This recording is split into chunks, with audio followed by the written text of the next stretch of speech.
What's up, traders? Matt from the Trade Brigade here doing a technical analysis on ticker symbol AAPL for Apple Inc., of course. On the left-hand side, we do have the daily time frame, and on the right-hand side, the 30-minute intraday time frame. First things first, this will, of course, be an update. We talk about the stock regularly here on the channel. The main thing I want to point out is that, of course, FOMC is in the rear-view mirror. That's one catalyst out of the way, but we still have one major one here, that is, of course, earnings. Now, Tesla earnings were basically flat. I'm not sure if that's going to foreshadow what happens in Apple. You know, usually they don't really move in sync, especially noting the two dramatically different business models. But you know, just something to think about, I suppose. In terms of what's going on the daily, we are technically getting higher lows on a bar-by-bar perspective, and we also have subtle, but they're definitely there, higher highs. Now, we're not completely out of the woods. Remember that level we've been discussing now for quite some time is 168.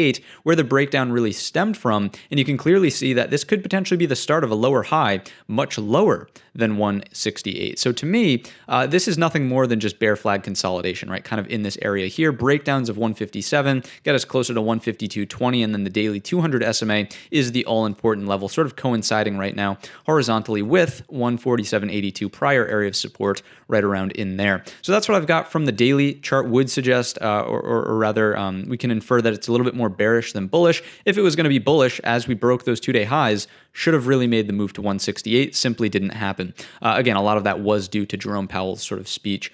On the right-hand side, 30-minute time frame, what do we have here? Well, this is where it gets a little bit more nuanced, and you can clearly see those sets of higher lows that we discussed on the daily. If that wants to continue, then fine. We'll take it in stride there.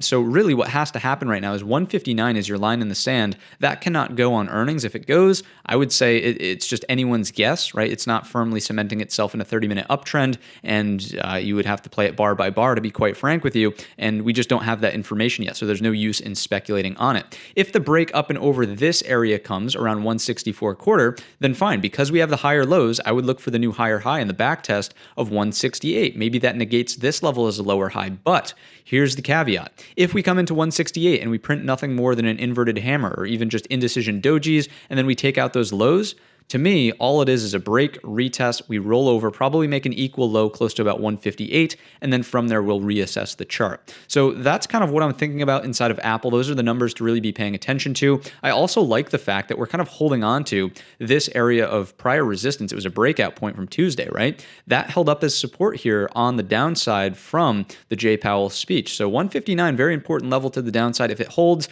fantastic. Maybe we stay, short term a little bit more bullish than bearish, but overall, things don't dramatically change. As we've mentioned, 168 is the magic number to the upside. That's going to wrap up the video. If you enjoyed it or learned anything new today, let me know in the comments section or by giving the video a thumbs up. Don't forget our main channel is linked in the description. And all of that being said, I wish you a green trading week.